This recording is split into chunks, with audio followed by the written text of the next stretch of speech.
rice, sugar-free rice. La la la la la la la. Doctor rice, diabetic rice ని తినండి. అందరికీ నమస్కారం. తర్వాత ముఖ్యంగా పార్టీ ఆవిర్భవించినప్పటి నుంచి కూడా ఎప్పుడు కూడా కడపలో మహానాడు అనేది జరగలేదు. తర్వాత ఈసారి ఇక్కడ ఏర్పాటు చేసినందుకు తర్వాత ప్రత్యేకంగా ముఖ్యమంత్రి చంద్రబాబు నాయుడు గారికి ధన్యవాదాలు తెలుపుతూ ఆయన ఒక ప్రపోజల్ పెట్టిన తర్వాత మా పొలిట్ బ్యూరో సభ్యులైనటువంటి శ్రీనివాసరెడ్డి గారు కానీ తర్వాత మా జిల్లా ఎమ్మెల్యేలంతా కూడా మాట్లాడుకొని తర్వాత సార్ ప్రపోజల్ పెట్టిన తర్వాత మనం 100% దీన్ని విజయవంతం చేస్తాము అని మేమంతా మాట్లాడుకొని ఇక్కడ ఆమోదం తెలపడం, ఆ రకంగా ఇక్కడికి మహానాడు రావడం తర్వాత జరిగింది. ఒకసారి తెలుగుదేశం పార్టీ ఆవిర్భవించినప్పటి నుంచి కూడా రామారావు గారు సంక్షేమం అంటే ఎలా ప్రజలకు ఎలా తీసుకుపోవాలో అప్పట్లో ₹2 కిలో బియ్యం ఏమైతే ఆ రకంగా ఆయన సంక్షేమం చేస్తే తర్వాత చంద్రబాబు నాయుడు గారు డెవలప్మెంట్ అభివృద్ధి అంటే ఇలా చేయాలని చాలామంది ముఖ్యమంత్రులు కూడా అప్పట్లో మేము చంద్రబాబు నాయుడిని ఫాలో అయ్యామని కూడా చెప్పడం, ఈ మధ్య జరిగిన ఒక మీటింగ్లో కూడా ప్రధానమంత్రి నరేంద్ర మోడీ గారు కూడా అప్పట్లో నేను చంద్రబాబు నాయుడు గారు చేసిన సంస్కరణలు ఆ స్కీమ్స్ను కూడా నేను కూడా ఫాలో అయ్యామని ఆయన కూడా చెప్పడం. తర్వాత థర్డ్ జనరేషన్ వచ్చేటప్పటికి మా లోకేష్ బాబు గారు యువతకు ఒక ఆదర్శంగా అప్పట్లో చంద్రబాబు నాయుడు గారు ఐటీ ఎలా తీసుకొచ్చారో ఇప్పుడు ఆర్టిఫిషియల్ ఇంటెలిజెన్స్ తర్వాత యువతకు మార్గదర్శకంగా ఉండి ఈ రకంగా మా పార్టీ ఈ రకంగా ఉత్సాహంగా పరుగులు పెడుతూ ఉంటే అవతల పార్టీ వాళ్ళ దృష్టిలో అవతల పార్టీ గురించి మాట్లాడాలంటే ఎప్పుడు ఉంటారో ఎప్పుడు జైలుకు పోతారో టెన్షన్ పడి ఆయన చాలా ఇబ్బంది పడే పరిస్థితి ఉంది. ఒకసారి మీరు గతంలో కూడా చూసుకోండి, రాజశేఖర రెడ్డి గారి ప్రభుత్వంలో ఉన్నప్పుడు కూడా అప్పట్లో మైనింగ్ డైరెక్టర్గా ఉండే రాజగోపాల్ కానీ ఇప్పుడు ఐఏఎస్ అయినటువంటి శ్రీలక్ష్మి గారు కానీ అప్పట్లో జైలుకు పోవడం జరిగింది.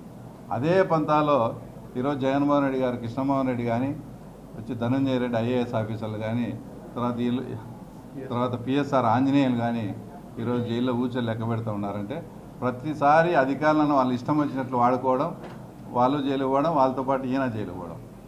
మద్యం కేసులో జగన్మోహన్ రెడ్డి లోపలికి పోయే అసలు తప్పించుకునే సమస్య లేదు. ఎగ్జాంపుల్ ఏంటంటే గాలి జనార్దన్ రెడ్డి గారికి ఉండే అభియోగాలతో పోలిస్తే జగన్మోహన్ రెడ్డి మీద గతంలో సిబిఐలో ఉండే 11 కేసుల్లో అభియోగాలు అంతా స్టడీ చేసాం, లాయర్లు కూడా చెప్పినా చాలా ఎక్కువ ఉన్నాయి. అలాంటి గాలి జనార్దన్ రెడ్డికే 7 ఏళ్ళు శిక్ష పడి ఇప్పుడు లోపల ఉన్నాడు. అతనికి శిక్ష పడినప్పటి నుంచి కూడా వాళ్ళలో టెన్షన్ అనేది స్టార్ట్ అయింది. ఇప్పుడు ఆయనకు బెయిల్ వచ్చినా కూడా గాలి జనార్దన్ రెడ్డి మళ్ళీ ఆటోమేటిక్గా ఎమ్మెల్యే పదవి కూడా క్యాన్సిల్ అయిపోయి ఆయనకు ఒకవేళ బెయిల్ వచ్చినా కూడా ఆయన ఎక్కడ పోటీ చేసేదానికి అర్హత. అదే జగన్మోహన్ రెడ్డి విషయంలో కూడా తర్వాత నెక్స్ట్ జరగబోయేది కూడా అదే. ఎందుకంటే విపరీతంగా ఎక్కడన్నా కానీ రాష్ట్రంలో ప్రజలతో వాళ్ళ డబ్బులు వాళ్ళు పెడితే కూడా వాళ్ళకి ఇష్టమైన బ్రాండ్ తాగేదానికి లేకుండా చేసిన ముఖ్యమంత్రి ఎవరైనా ఉన్నారంటే ప్రపంచంలోనే ఒక జగన్మోహన్ రెడ్డి అంటాడు. అంత ఘోరాతి ఘోరాలన్నీ చేసినారు కాబట్టి దీంట్లో అరెస్టు తప్పదు, 100% అరెస్ట్ అవుతాడు. ఈ అరెస్ట్ ఉండగానే ఆ సిబిఐ కేసులన్నీ కూడా 11 వస్తాయి, వాటిల్లో శిక్ష పడుతుంది. ఎందుకంటే ఇప్పుడు వివేకానంద రెడ్డి కేసు కానీ ఇప్పుడు అంతకుముందు గతంలో సైంటిఫిక్ ఎవిడెన్సెస్ తీసుకోలేకున్నారు. ఈ మధ్యకాలంలో అది కూడా సిస్టమ్స్ మారిపోయి సైంటిఫిక్ ఎవిడెన్సెస్ తీసుకొని ఆ రోజు వాళ్ళు వాట్సాప్ కాల్లో ఈ రకంగా మాట్లాడినారు.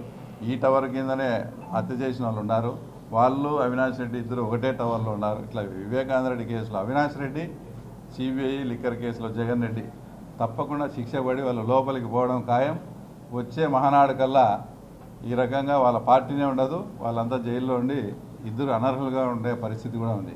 తర్వాత ముఖ్యంగా మేము కూడా మా పులివెందుల నియోజకవర్గంలో మహానాడు జరుపుకునేప్పుడు కాన్స్టిట్యున్సీకి చాలా ఇంపార్టెంట్ అయినటువంటి 10-12 తీర్మానాలు కూడా చేసి పంపడం జరిగింది.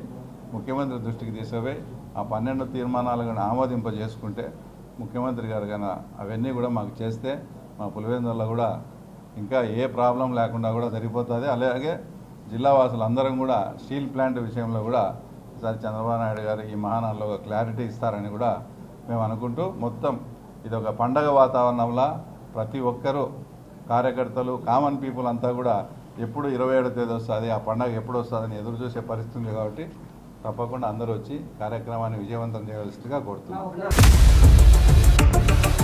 ఇండియా పాకిస్తాన్ తాజా అప్డేట్స్ కోసం డౌన్లోడ్ చేసుకోండి RTV లైవ్ యాప్.